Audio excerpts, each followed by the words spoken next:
Greenhouse effect, global warming effects and mitigation. Climate scientists the world over read from the same script concerning the dangers posed by greenhouse gas emissions. As such, they have categorically stated that the main contributors to these emissions are diatomic gases formed from different atoms, for example, carbon monoxide, CO.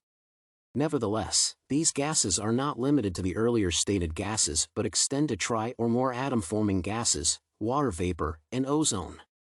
The lethality of these emissions stems from the fact that they can absorb as well as emit infrared radiation to the surface of the lower atmosphere, hence the greenhouse effect. Consequently, the lower atmosphere warms up a few orders beyond its optimum, otherwise christened global warming.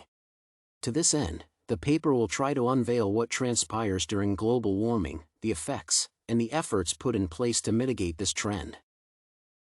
I reckon a few people comprehend the mechanism behind global warming. However, with a global campaign fronted by environmentalists advocating for safe emissions, a multitude has an overview of the imminent dangers present on the horizon if nothing is done. Basically, the Earth receives the sun's radiation energy via visible, ultraviolet, UV, and near-infrared radiation. Of this spectrum, visible light takes a lion's share because the Earth's atmosphere is transparent. On reaching the Earth's surface, some of it is retained and the rest is reflected to outer space. On average, the Earth absorbs 50% of this radiation, which is reserved as thermal energy, and the rest is reflected. Nonetheless, the ability to retain energy is dependent on the albedo of the Earth's surface. At this juncture, since the Earth is warm, re-radiation occurs, hence energy is transmitted back in the form of long wavelengths, infrared radiation as opposed to the incident radiation. While the majority of the gases in the atmosphere are less sensitive to infrared radiations courtesy of their transparent nature, greenhouse gases have abilities to retain some of this energy.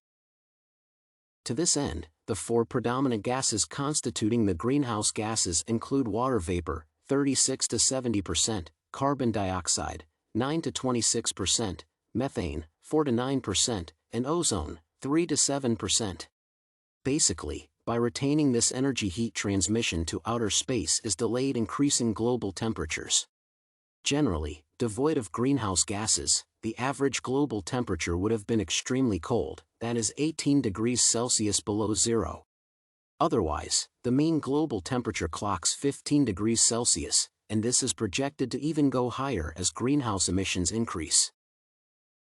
One can glance at human activities as a reason behind the increase in greenhouse gas-induced global warming. Basically, before the renaissance of the industrial epoch, the carbon cycle responsible for atmospheric gas stabilization was intact.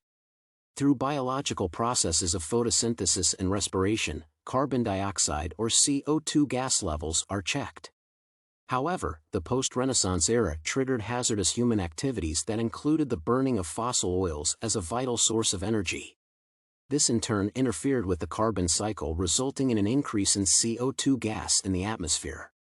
As such, the global temperatures increased.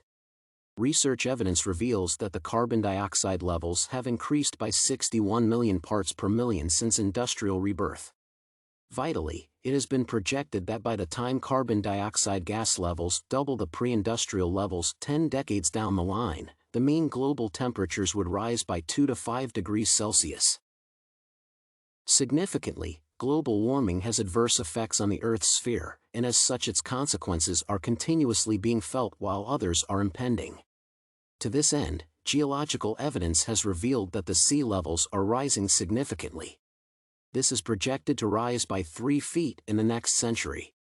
The consequences are that this would result in the loss of life and properties. Moreover, ocean current-induced storms would be severe, further contributing to the loss of property and life. On the mainland, storms would be commonplace, weather patterns would change, and, hence, old agricultural practices would be rendered obsolete as novel practices emerge to counter the challenges. Notably, the productivity of the land would change as some of the initially productive lands become marginalized and vice versa. Nevertheless, with an increase in CO2 gas, plants are expected to peak in growth. However, with weeds high affinity for the same, the opportunity for increased agricultural output would be seized by weeds, further inflicting pain on man. Fundamentally, the entire ecosystem would be in jeopardy. An effort to curb this trend in totality is an illusion because carbon dioxide rise cannot be stemmed. However, carbon dioxide production can be reduced. This can be checked by the use of fuel-efficient cars, the use of energy-efficient appliances, and the use of alternative sources of energy, for instance, wind and solar. To eliminate excess CO2 gas from the atmosphere, more plants should be planted. Furthermore, deforestation around tropical forests needs to be discouraged, otherwise planting trees would be a sham. In conclusion, the greenhouse effect and global warming are universal problems that all and sundry need to actively participate to contain. This is for the reason that if assumed, with erratic weather patterns, the entire ecosystem would be destroyed.